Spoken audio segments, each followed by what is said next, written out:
Hi there, I'm Clifford Bates. Welcome to our next session of reading Montesquieu's Spirit of the Laws. Today, we're in the middle book of part 5 of Spirit of the Laws. Part 5 is the penultimate part. It's the next part, part 6 will be the last part. As we know, part 5 composed of 3 chapters, and the focus has been releasing on religion so far. Uh, Book 25, which is today's subject, will focus the middle book of these 3 books, and it deals on the question, as the topic says it, on the laws and their relation with the establishment of religion in each country and of its external police. Now, therefore, this is the connection between a nation and it's the religion of the nation in that sense, right? The idea, and that the connection of its of each country and its external police, that is, the police, the religion, the police of that nation of more forming morals. We have to always remember, police in Montesquieu does not mean our understanding of police is coming out. See, police means, well, that's where the origin of the police comes in. Enforcement of the laws, we say. This is the enforcement of the laws, we think, of today, police, in a more narrow sense of the term. But the original conception of police was that this was the force that was going to oversee the society, correct society, both in terms of the laws, but also in terms, remember, the concept of laws was more broader than our understanding of laws. And it also understood between customs, habits, mores, and things like that. So, this is what Montesquieu means of police in that sense. This is why the connection of police and laws, not our narrow sense. We understand that saying, "Oh, police and laws means enforcement of laws," but no, of the role of enforcement of custom and mores. And this is a point that Montesquieu constantly wants to remind us of the importance of habits, social habits, mores, and customs to the nature of laws and the constitutional framework of how these things work. So let's look at this question, right? Chapter 1, the feeling of for religion. The pious man and the atheist always speak of religion. One speaks of what he loves and the other speaks of what he fears, right? So therefore, this opens up that wonderful line. The feeling of the pious man loves religion and the atheist fears it, right? And therefore, this is interesting in that sense, that famous line. Um, Chapter 2 on the motive for attachment to the various religions. The various religions of the world do not give to those who profess them equal motives. Okay, he says that equal motives for attachment to them. Um, this depends largely on how they fit into men's way of thinking and feeling. So therefore, in other words, each religion does not give the same motives, and it depends largely on the way they fit men's way of thinking and feeling. Right?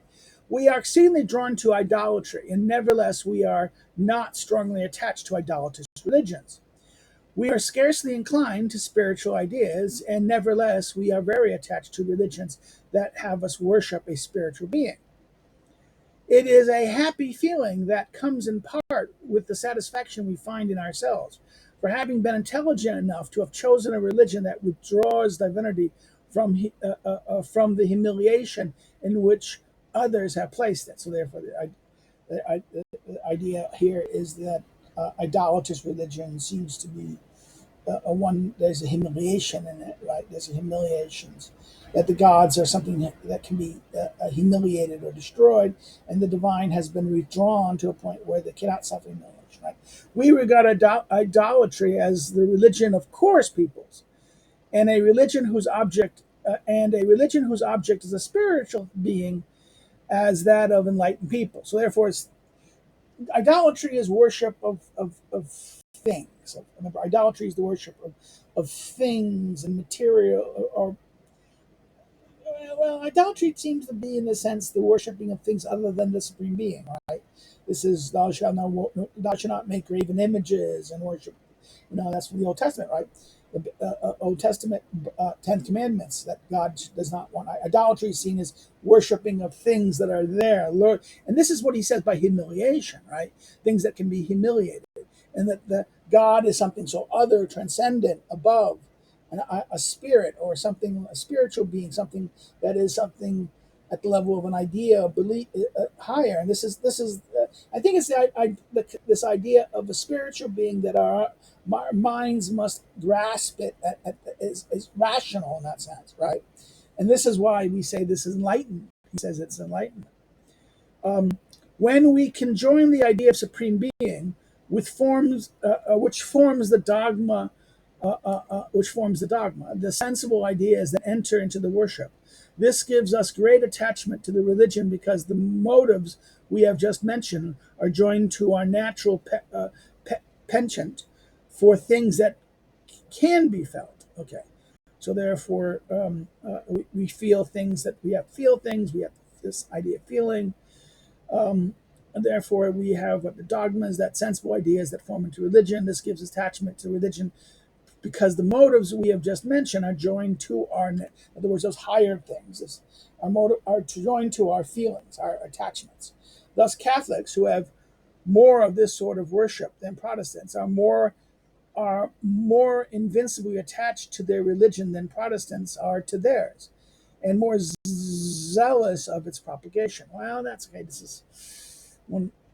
Well, it's not. There is a truth to this too. But there's depends on Protestantism where is it? Um, okay, so the idea that the Catholics are more attached to their religion than the Protestants are, and you can maybe even say this. Look at the secularization. That there's higher secularization in Protestant countries than there is in former Catholic countries. But when the revolution comes in Catholic countries, everything is lost. So it becomes more, the secularization is more erratic. This is the argument that when secularization hits Protestant countries, it's moderate when it hits, but it does get to extremes. But when secularization hits a Catholic country, all is lost. Okay, this is somewhat some people would argue. Um, but let's Montesquieu's point here. When the people of England learned that the fathers at the council had decided that one would call the Virgin the Mother of God, they were overjoyed. They kissed the hands of the bishops. No, sorry. When the people of Epirus, sorry, not England. Sorry. How did that happen? My eyes is England, whereas Epirus. The people of Epirus learned that the fathers of the council decided they'd call the Virgin the Mother of God. They were overjoyed. They kissed the hands of the bishop. They embraced their knees. Acclamations ran out everywhere. Right? This is Saint Cecil's Episcopate, right? Talking about what happened. When an intellectual religion also gives us an idea of a choice made by the divinity and of a distinction between those who profess it and those who do not profess it. This attaches us greatly to that religion. The Mohammedans would not be such good Muslims if it were not, on the one hand, I doubt idolatrous peoples who made them think they are avengers of the unity of God, and on the other, Christians, okay, Christians to make them believe that they're the object of His preferences, right? And on the other hand, to make and Christians who make avengers of their God, and on the other, Christians to make them believe that they are the object of His preferences. A religion burdened with many practices. So that's what is it. This is not contradictory to what I've said in the next to last chapter in the previous book, 24. Here I speak of the mode of attachment to religion, and they're the means of making it more widespread. A burden practice with many attaches people to it more strongly than one that has fewer. One is attached to the things that continually occupy one. So that the more, in other words, is the spreading of the religion. This is what he says: the spreading of the religion, not the religion. So he this is what he's saying. He's highlighting a fact here that he said in book the preceding book 24, right? In paragraph 25, chapter 25, he said, last chapter of the preceding book, right? Where he says about the question of it, that here I speak of the motives, attachment of religion, and there of the means of making it widespread. So in other words, it's here how you attach it. This is okay. I understand. The other place he said, if it's too thing, it's not going to be widespread. If it's too complicated, it won't be widespread. So I misunderstood the reading there for a second. In other words, if it has burden with many practices, it won't be widespread. It's not going to spread itself wide. It's not going to be able, but it's going to make people more attached to it, right? Attaches people to it more strongly than one who has fewer. One is attached to the thing that constantly occupies one. Witness the tenacious obstinacy of the Mohammedans and the Jews, and the ease of changing religion for barbarians and savage people who wholly occupied with hunting and warring, scarcely burden themselves with religious practice. Right? This is, again, this can be seen everywhere around the earth. The Turks, this book, this thing, he gives certain books. He says of the books, see Nouvelle Memoire de Mission of the Campagne of the Jesuits and the Levant. For the Moors of Batavia, Recus de Voyages, qua la servante and establishment de la Campagne des Indies, and for the Black Mohammedans, Father Labat, Nouveau Relation d'Africa. Okay. Men are largely drawn to hope and to fear, and a religion that had neither hell nor paradise would scarcely please them. So people need hope and fear, and a religion that had neither hell nor paradise would please them. This is provided by the ease with the foreign religion. Has been established in Japan, and the zeal and love in which they have been received. Right. This is the Christian religion and the Christian religion and the religion of the Indies. These have a hell and a paradise, where the religions of the Shintos have none. Right. In order for religion to attach men to it, it must have pure morality. Men, rascals, when taken one by one, are honest, are very honest as a whole. They love morality, and if I were not considering such a serious subject, I would say that this is remarkably clear in the theaters. Right? One is sure to please people by feelings that morally profess, and one is sure to offend them by those that it disapproves. Right? This thing, if I was not considering something, says that we like good topics, we like happy endings. Right? We want happy endings. We want the good to come out. We don't like the bad. And therefore, those who please, we reward, and those that offend, we disapprove of. When the externals of worship are very magnificent, we are flattered and become very attached to that religion. So when the externals of worship are magnificent, we are flattered and become attached. Wealth in the temples and the clergy affect us greatly. Thus, the very poverty of peoples is a motive attaching them to religion, which has served as a pretext for those who have caused their poverty. So, therefore, in other words, wealth and temple and thus affect us. Magnificence. This thing of something beauty. This is tied to the conception of wonder and beauty in the human eye, and the power of attraction. And therefore, when we see wealth and magnificence, there's something that lifts us, it inspires, right? And therefore, this gives we are flattered and become attached to religion, he says, right? And this is the very poverty of people is a mode of attaching them to that religion. And this has served as a pretext for those who have caused their poverty, usually rulers and princes, right? To make them like that. Okay, now let's turn to chapter 3 on temples. Okay, this is interesting. I got something wrong. Okay, this must be. Okay, paragraphs are much longer than I counted there. Ooh. Okay. Chapter 3, another one with 9 paragraphs in that sense, on temples.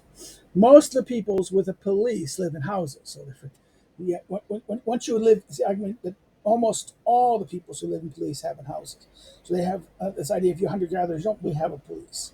That if you don't live in houses, there's places to live. From this has naturally come the idea of building a house for God where they can worship him and go seek him in their fears and their hopes. So that come that indeed nothing consoles men more than a place where they can find the divinity more present and where altogether they give voice to their weakness and their misery. But this very idea comes only to people who cultivate land. And one will not see temples built by those who have no houses themselves. So this is why the connection between hunter gatherers and lack of homes, and the agriculture and the rise of housing and the house of estates. Right. This is the idea, and that with this, then you have the place, a god that has a house, right? And this, he goes, this is why Genghis Khan showed such great scorn for mosques. This prince interrogated the Mohammedans. He approved of all their dogma except the one that on the necessity of going to Mecca. He could not understand that one could not worship God everywhere.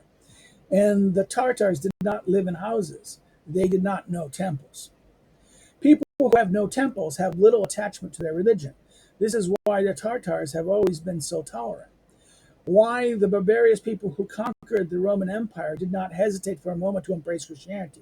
Why the savages of America are so little attached to their own religion. And why, since our missionaries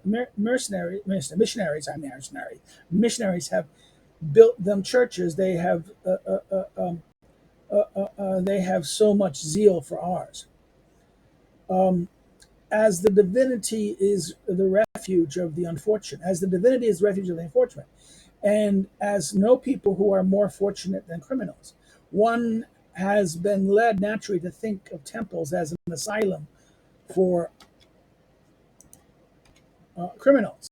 And this idea seemed even more natural thing among the Greeks, where murderers, driven from their towns and the presence of men, seem to have no houses other than the temples and no protectors other than the gods. At first, this concerned only with those who unintentionally committed murder. But when great criminals were included in the refuge, one fell into a glaring contradiction. If the criminals had offended men, there is even greater reason for them to have offended the gods. These asylums multiplied. These asylums multiplied in the Greece. The temples, Tacitus says, were filled with insolvent debtors and wicked slaves. It was difficult for the magistrate to carry out the police. The police protected men's crimes just as they did God's ceremonies. So therefore, the enforcements of morals, the police of the morals. In other words, it was difficult. It was difficult for the magistrates to carry out the police in that sense. They execute to enforce morals. And why? Because that the police, the people, sorry, wrong. The people protected the men's crimes as they did the god ceremonies. The Senate was obliged to close a great number of temples. So therefore, he says that the people touched their religion, protected sanctuary, and therefore they saw that any attempt against sanctuary, what the criminals were, was therefore when the magistrates tried to enforce good laws and good norms, good customs, which don't want murder. Murder isn't one of them, right? Uh, uh, um, but they were prevented from doing this. The people prevented this, right? The laws of Moses was very wise. Those who murdered involuntarily were innocent, but they had to be removed from the sight of the relative deceased. Therefore, Moses established an asylum for them. The greatest criminals did not merit any asylum. They had none, right? So, 10. This is Numbers, right? This is from Numbers. First Numbers 35, verse 14. Numbers 35, 16 to 21. The Jews had only a portable tabernacle, which changed its place continuously. This excluded the idea of asylum. It was true that they were to have a temple, but the criminals who would have come who would have come there from everywhere could have disturbed the divine service. if the murderers had not been driven out of the country as they were by the Greeks, it would have been feared that they would worship foreign gods. All these considerations led to the establishment of towns of asylum, where one had to remain until the death of the high priest. Right. This is the high priest, the Pontiff Sovereign. Okay. On chapter 4, on the ministers of religion. First, the first man, says Porphyry, sacrificed only plants. For such a simple worship, each man could be pontiff within his family. The natural desire to please the divine multiplied ceremonies. This caused men who were engaged in agriculture to be unable to execute them all and to observe them in all details. Right. So therefore, this is what the emergence of a priestly class is saying, that the original sacrifice was the customs and rites of primitive peoples and primitive religion was simple and therefore could be done by everyone. Now what happens is that as the desire for the please divinity multiplied the ceremonies, this required too much time, specialization, and the emergence of a new class. Particular places were dedicated to the gods. There had to be ministers to take care of them, just as each citizen takes care of his own house and his domestic business. Thus, people without priests are usually barbarians, such were the Pedlarians in other times, such as still the Wolguski. Okay, so the Pigaris. This is chapter 11. Lilio Gregadi di Dias Gentum, the gods of the gods of the nations, right? And the people of Siberia, right? See the account of Everard Esban de Ili, the recount of voyages of the north, right?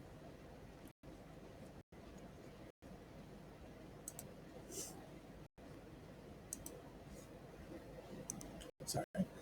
So those who were those who were dedicated to the divinity had to be honored above all above all above all among the peoples who had formed for themselves a certain idea of the bodily purity necessary for approaching the places that were the most pleasing to the gods and dependent on certain practices. Right. So therefore, the dedication to the divinity had to be honored, particularly among people who put requirements on the purity of the bodily purity necessary to approaching such holy places. Right.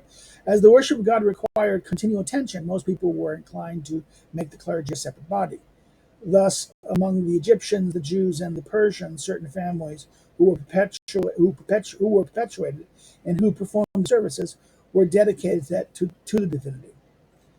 There were even religions in which one thought not, or even there were religions when one thought not merely of withdrawing ecclesiastics from business, but even relieving them of the encumbrance of the family.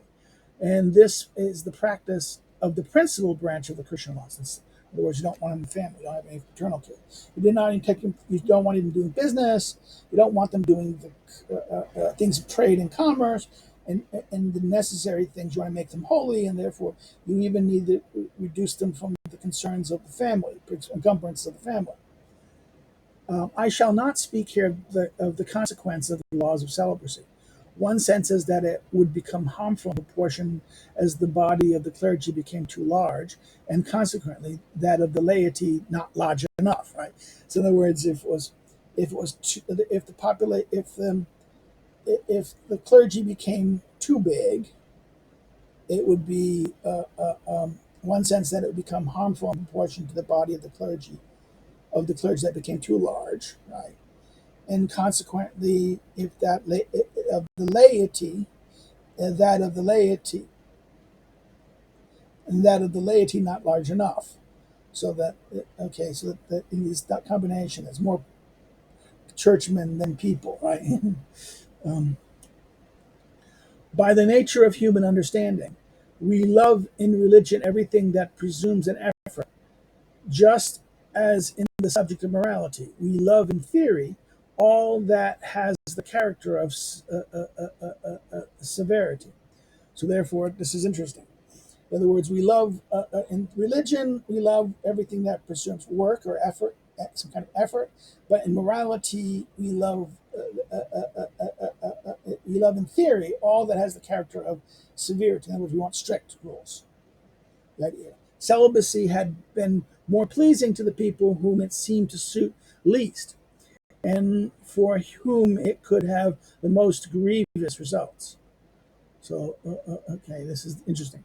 In the countries of Southern Europe, where by nature of the climate the laws of celibacy is the most difficult to observe, it has been retained.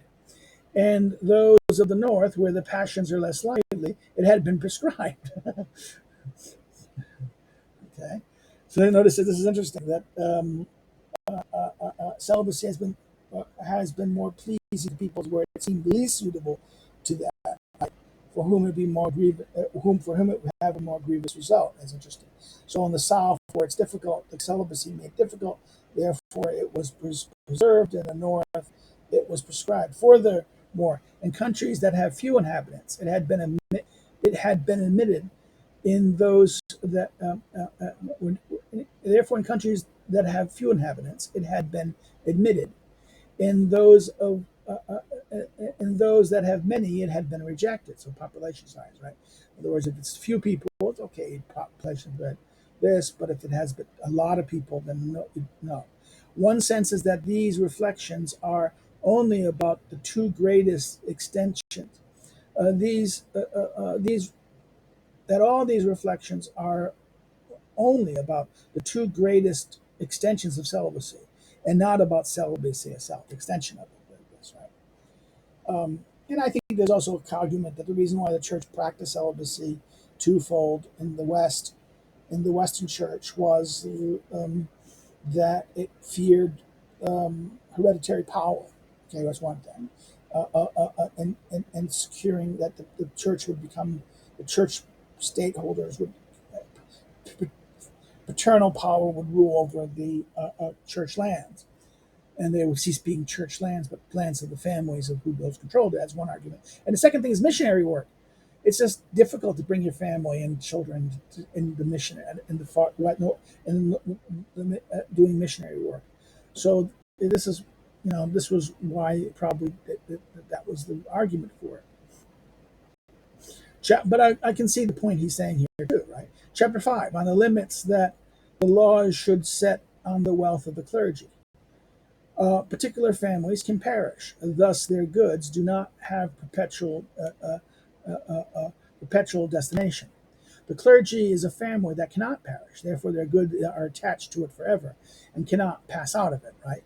Particular families can increase, therefore the goods must also be able to grow.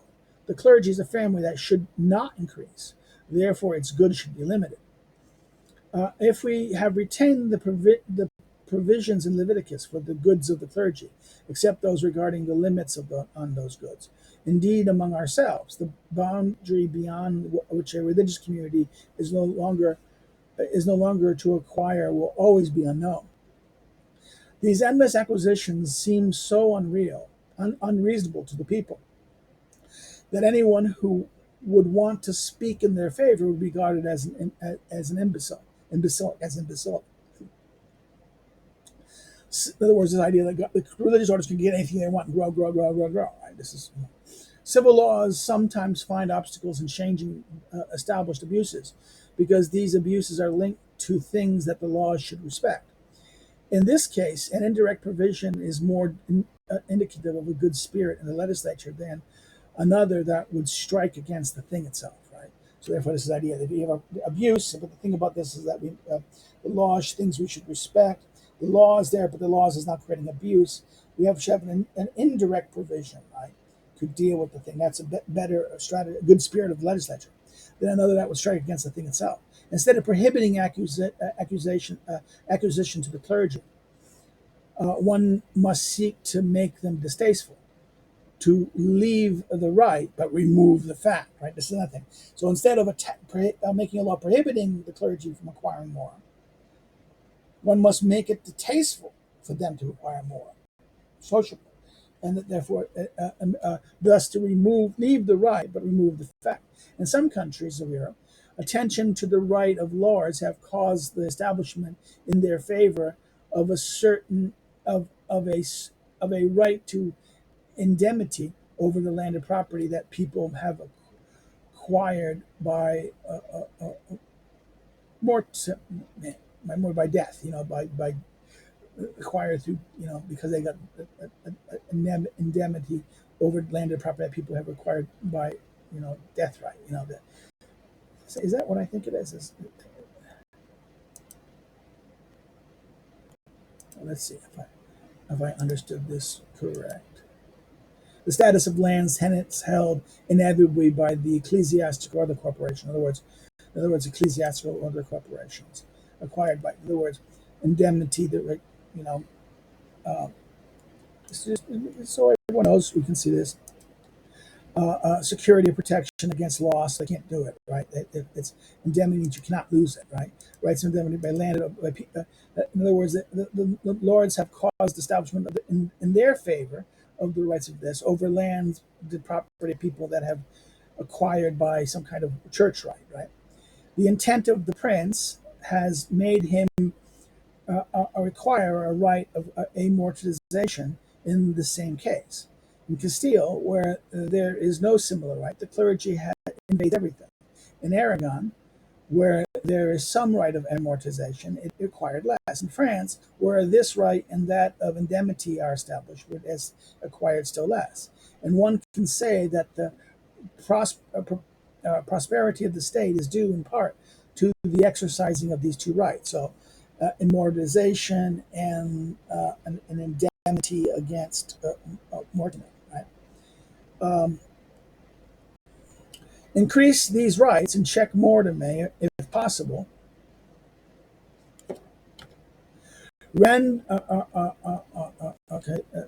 Okay, let's go back here.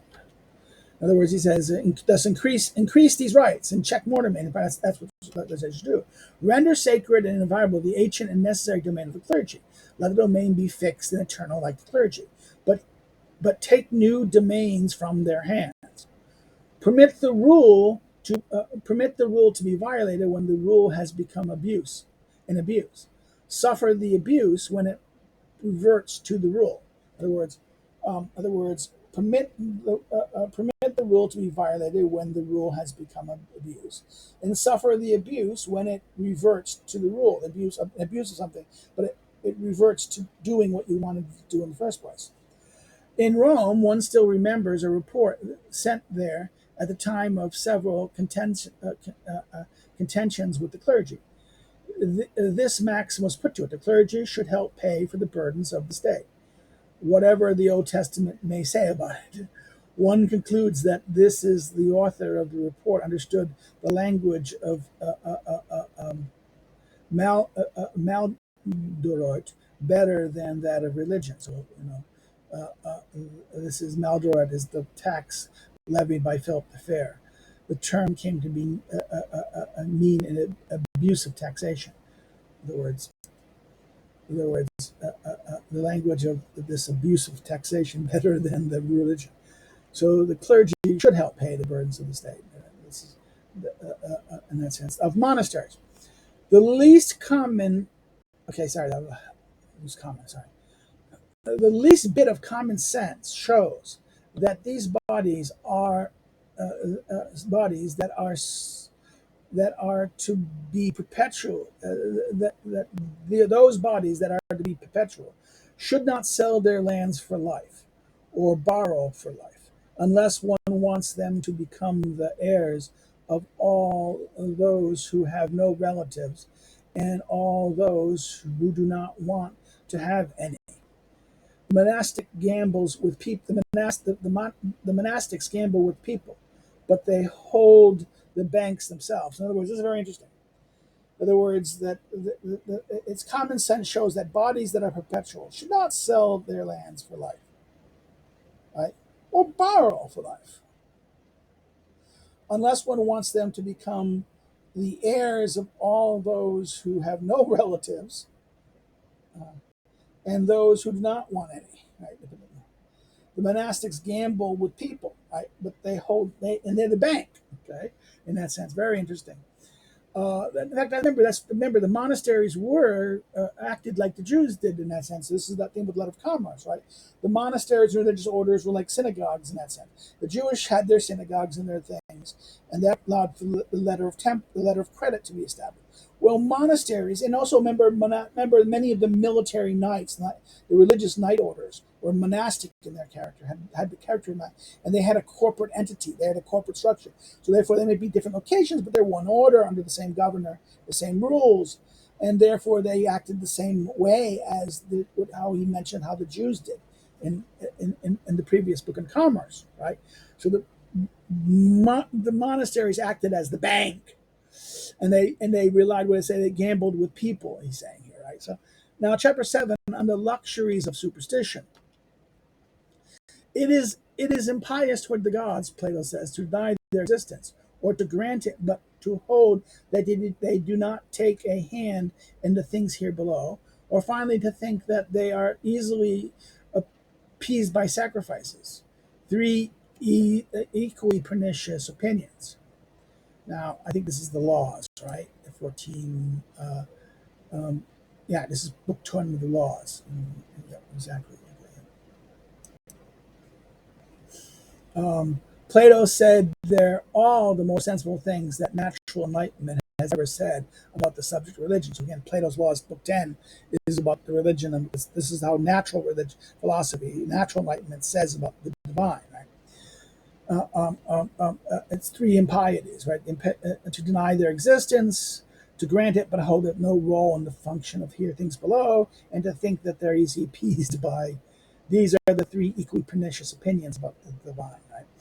Magnificence in the external worship is closely related to the constitution of the state. Okay, so magnificence in the external of worships is closely connected to. In good republics, not only has the luxury of vanity been repressed, but also of superstition.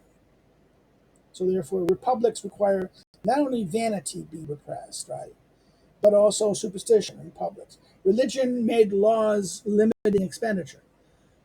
Among them numbers some of the laws of Solon, some of the laws of Plato on funeral that Cicero had adopted, and finally some of the laws of Numa about sacrifice. Now, 15, let no one sprinkle wine on the funeral pyre, laws of 12 tables. Is the source, its source is Pliny, History Naturalis. A very similar to this appears in table X of the 12 tables, but Montesquieu's quotation is from Numa, right? So, okay. Birds, says Cicero, and paintings made in a single day are very divine gifts. Cicero de Legibus, right? That's Cicero. Birds and paintings made in a single day are very divine gifts. We often common things, says the Spartan, so that we have means of honoring the gods every day. Okay, F is Plato's Laws, right? Spartan, who says this? The Spartan. The care men should take in worshiping divinity is very different from the magnificence of that worship. So therefore, there's a difference. The magnificence of that worship is different from the care men take to worship. Let us not offer him our treasures if we do not want to display to him our esteem for the things that he wants us to distrust. So therefore, if he wants us to distrust the goods, we shouldn't be giving him the good wealth. What are the gods to think of the gifts of the impious? Plato says admirably. For a good man would blush to receive the present from a dishonest man.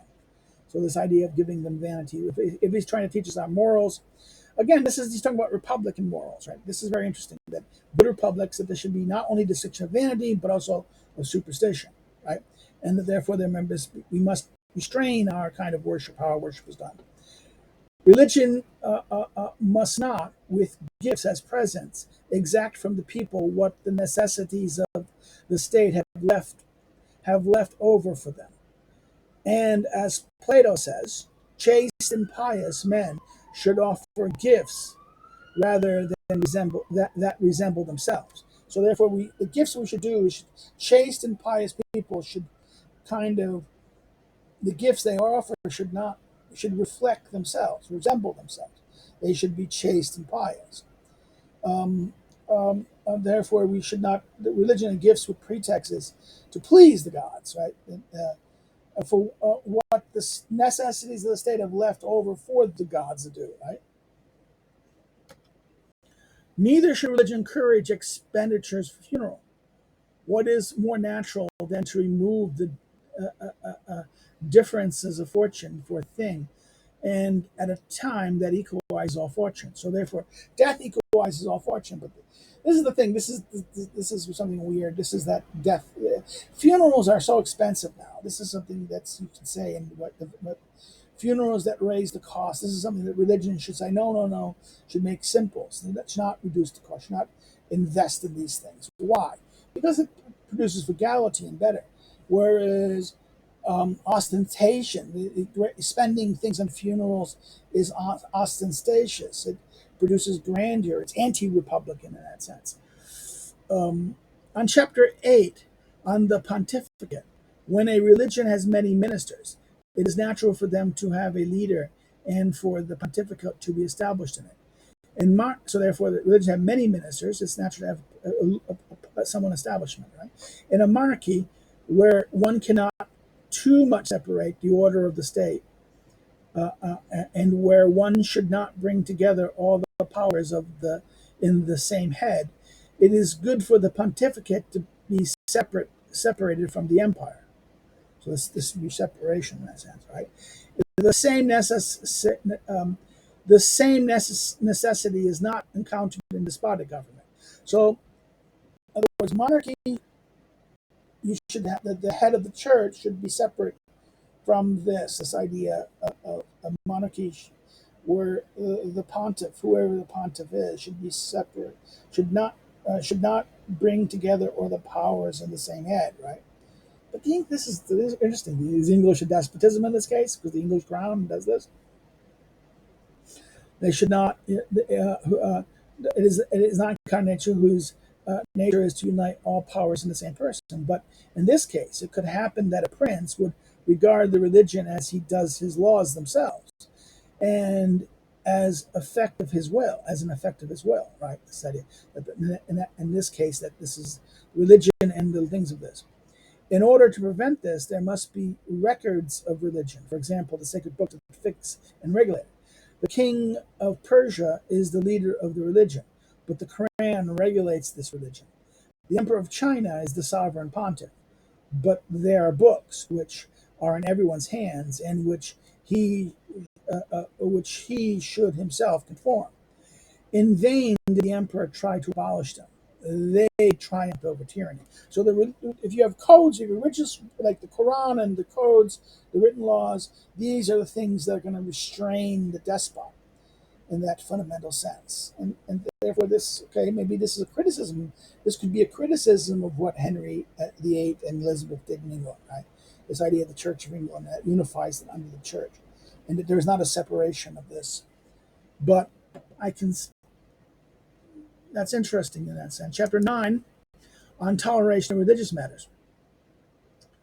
Here we are political men and not theologians.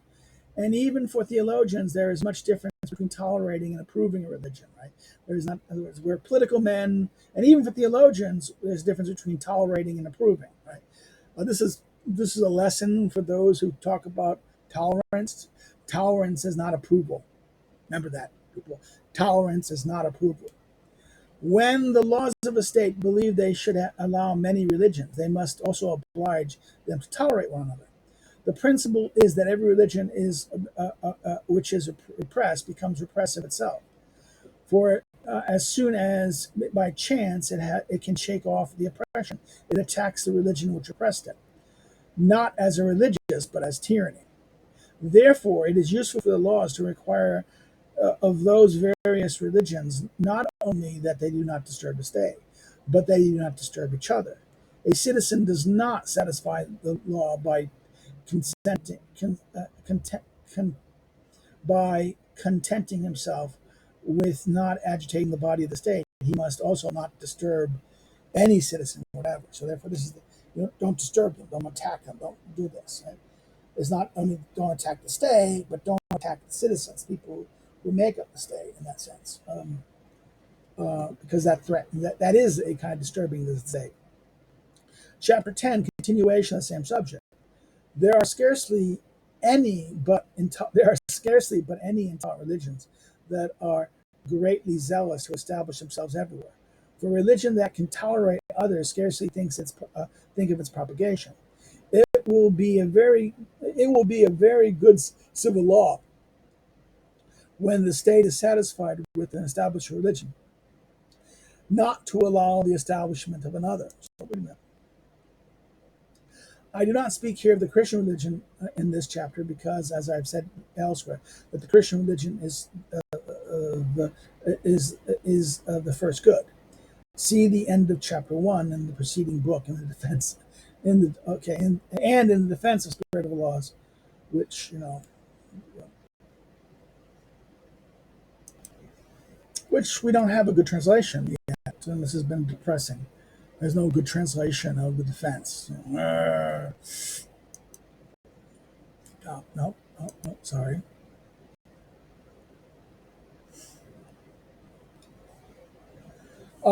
Here, therefore, the fundamental principle for political laws.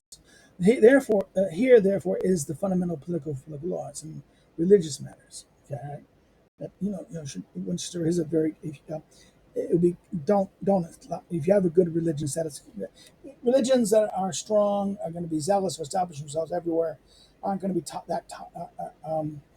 they're not going to be very tolerant of others, right? Because you want to convert. You're going to agitate in that sense, right? And therefore, it's a very good law that when a state is satisfied with the established religion, not to not to allow the establishment of another religion, right? And here is therefore the fundamental principle for political laws and religious matters. When one is the master of the state, accepting a new religion or not accepting it, it must not be established. When it is established, it must be tolerated. So therefore, in other words, this is the rule that if you shouldn't establish it, but if you do allow it to be established, then you must tolerate it. Okay. Chapter 11 on changing religion. A prince who undertakes to destroy or to change the dominant religion of the state is greatly exposed. If his government is despotic, he runs the risk of seeing a revolution that he would by any tyranny whatsoever. Revolution that he would by any tyranny whatever, which is never a new thing in these sorts of states. The revolution results from the fact that a state does not change religion, mores, and manners in an instant, or as soon as the prince publishes his ordinance establishing his religion. In addition, the former religion is linked to the constitution of the state, and the new one is not attached to it. The first is in accord with the climate, and the new one often resists it. Right. Furthermore, the citizens find their laws distasteful, and they scorn the government already. They scorn the government already established. A suspicion of both religions are substituted for a firm belief in one. In a word, one gives the state, at least for some time, bad citizens and bad believers. So therefore, this is changing religion. You have a situation where the citizens have become bad citizens and bad believers, right? And this is the problem. If you change religion, that's going to be a problem that people don't trust the things, and therefore this leads us to a thing. Chapter 12, the penal laws. Penal laws must be avoided in religion. So in other words, don't put prison sentences. In matters of religion, there shall not be penal laws. They impress fear. Penal laws impress fear. It is true, but religion also has its parallel penal laws, which inspire fear. The one is canceled out by the other. Between these two different fears, the soul becomes atrocious. So, in other words, penal laws create fear, but this creates even more. That religions have penal laws. This creates also fear, and this becomes what the soul becomes. He says atrocious. Religion has such great threats. It has such great promises that when they are present, they are present in our spirit, no matter what the magistrate does to contain us, to abandon it, it seems that we are left with nothing when religion is taken away, and that nothing is taken from us when religion is left to us. Therefore, one does not succeed in detaching the soul from religion by filling it with this great object, penal laws, right? By bringing it closer to the moment when it should find religion of great importance. A more certain way to attack religion is by favor, by the comforts of life, by the hope of fortune, not by what reminds one of it, not by what reminds of religion, but by what makes us forget it, not by what makes us indignant, but what, but by, by what lends us to indifference when other passions act in our souls, and when those that religion inspires are silent. So therefore, the other passions and the religious ones are silent. The general rule in the matter of changing religion, invitations are stronger than penalties. So we're going to change it, give them response and penalties. The character of the human spirit has appeared in even the orders of the penalties that are used. Remember the persecutions in Japan. One is more revolted by cruel punishments than by the long penalty that wearies more than they frighten. They are more difficult to overcome because they seem less difficult. In a word, history teaches us well enough that the penal laws have never had any effect other than destruction. Right? Than destruction. Chapter 13. The very humble remonstrance to the inquisitors of Spain and Portugal. An 18-year-old Jewish burned in Lisbon at the last auto de fe occasioned this small work, and I believe it is the most useless that has ever been written. Okay? And I believe it's the most useless that has been written. When it is a question of proving such clear things, not one is sure not to convince. Right? You're not going to convince. It's this conviction later, who is a question of proving such clear things, is sure not to convince. The author declares that although he is a Jew, he respects the Christian religion and that he loves it enough to take away from the princes who will not be Christians a plausible pretext for persecuting him.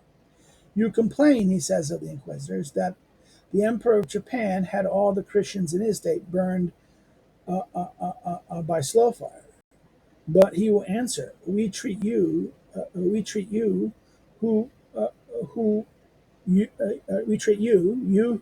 not believe as we do, as you yourselves treat those who do not believe as you do. You can complain only of your weakness, which keeps you from examining us, keeps you from exterminating us, and which makes it so that we exterminate you. Right? In that sense. So you can only complain of your weakness, which keeps you from exterminating us, and which makes it so that we exterminate you. But it has to be admitted that you are much more cruel than this emperor. You kill us, who believe no more than what you believe, because we do not believe everything that you believe. We follow religion that you yourselves know to have been formerly cherished by God. We think that God loves it still. You think that he does not love it any longer. And you, because you judge it thus, you have afflicted us with iron and fire, those who are in the quite unpardonable error of believing that God still loves that which he loved. The source of the Jews' blindness to their failures to sense the economy of the gospel is within the order of God's design, and thus that it follows from this immutability itself, right? If you are cruel in our regard, you are even more so in regards to our children. You have them burned because they follow the suggestions instilled in them by those whom the natural law and the laws of people teach them to respect like gods. You deprive yourselves of the advantage over the Mohammedans given you by their manner in which their religion was in the manner in which their religion was set. When they flaunt the number of their faithful, you say to them that only force has acquired that number for them, and that they have extended their religion by iron. Therefore, why establish yours by fire? Right? When you want to make us come to you, you use as our objection the source in whose descent you take pride. You reply that through your religion is though your religion it is divine, and that your proof is that it has grown by the persecutions of the pagans and by the blood of your martyrs. But today you take the role of the Diocletians, and you make us take your role. We entreat you not by the powerful God we both serve, but by the Christ that you tell us took on human condition in order to give you examples you could follow. We entreat you to act with us as he himself would act if he were still on earth. You want us to be Christians, and you do not want to be Christian yourself. But if you do not want to be Christians, at least be men. Treat us as you would if, having the only feasible light of justice that nature gives you, you had no religion to guide you and no revelation to enlighten you. If heaven has loved you enough to show you the truth, it has done you a great favor. It is but it is for the children who receive their father's inheritance to hate those who did not receive it. For if you have this truth, do not hide it from us by the way in which you propose it. The character of this truth is in its triumph over heart and spirit, and not this powerlessness you avow when you want to make it accepted by punishments. Pardon. If you are reasonable, you should not have us killed, because we do not want to deceive you. If your Christ is the Son of God, we hope he will reward us for not having wanted to profane his mysteries. And we believe that God we both serve will not punish us for having suffered death for religion he formerly gave us, because we believe that he still gives it to us. You live in a century where natural enlightenment is more alive than it has ever been, when philosophy has engaged spirits, when the morality of your gospel has been better known, when the respective rights of men over each other, the empire that one conscience has over another conscience, has been better established. Therefore, if we do not if you do not give up your old prejudice, which if you do not take care are your passions, it must be admitted that you are incorrigible and capable of all enlightenment and of all instruction. And a nation is very unhappy that gives authority to men like you. Do you want us to tell you our thoughts naively? You regard us as your enemies rather than as enemies of religion. For if you had loved your religion, you would not let it be corrupted by gross ignorance. We must warn you one thing. It is that if someone in the future ever dares to say that the people of Europe had a police in the century in which we live, you will be cited to prove that they were barbarians, and the idea one will have about you will be such that it will stigmatize your century and bring hatred on your contemporaries. So this is a weird thing. He says, but this is what he gives the whole speech. He gives the speech, right? That he says that an occasion of soul work, which I believe is the most useless that had ever been written. So, but why does he then give it in intact? This is for something that is useless. Then why does he spell it out in this way? Okay, then it must not be useless, or it must say something. Okay, so why does he do it? This odd thing that he does what he does with that speech, right? This speech. Why the Christian religion is so odious in Japan. I have spoken of the atrocious character of the souls of the Japanese. Again, 20. This is book chapter 24, right? The magistrates regarded the firmness inspired by Christianity as very dangerous when it was questioning of renouncing of as very dangerous when it was a question of renouncing the faith. One thought one saw audacity increase. The laws of Japan severely punished the slightest disobedience. One was ordered to renounce the Christian religion. Not to renounce it was to disobey. One was chastised for the crime, and the continuation of disobedience seemed to merit another chastisement. Among the Japanese, punishing in this regard as vengeance for an insult done to the prince. Our martyr songs of gladness seem to be an attack on him. Martyrdom intimidates the magistrates. To their spirit is it denoted rebellion. They did everything to keep one from it.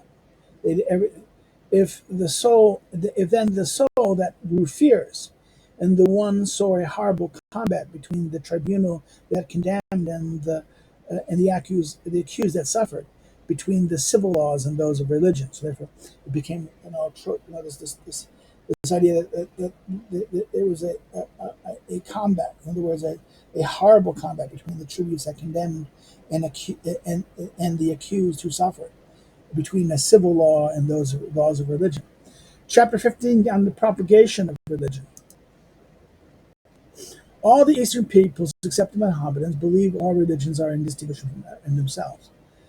It is only as a change of government that they fear the establishment of other religions. Right? Among the Japanese, where there are several sects, and where the state has for a long time had an ecclesiastical leader, one never debates about religion. Mm-hmm. Right? This is 21. Yeah, Kemfer's The History of Japan. Right? It is the same among the Siamese. The Kalmyks do more. They make it a matter of conscience to allow all sorts of religion. In Calicut, it is a maxim of the state that every religion is good. But it does not. But it does not result from this that a religion brought from a distant country, totally different in climate, mores, laws, and manners, has all the success that its holiness ought to promise it. This is chiefly true in the great despotic empires. At first, foreigners are tolerated because no attention is paid to what does not appear to harm the powers of the prince. There one is extremely ignorant of everything. A European can make himself agreeable by having certain bits of knowledge. This is good at the beginning, but as soon as one has some success, or some debate occurs, or people who can have some interest are alerted, because this state, by its very nature, requires tranquility above all, and because the slightest disturbance can overturn it, the new religion and those who announce it are instantly proscribed. When debates break out among those who preach, one begins to find distasteful a religion in which those who propose it are not in agreement. Right? They're not in agreement. So therefore, you have to be careful. So therefore, it's tolerated at first, but when it gets too powerful in these despotic states, in that sense, it will become intolerable, and therefore it has to be crushed because it threatens to overturn the things.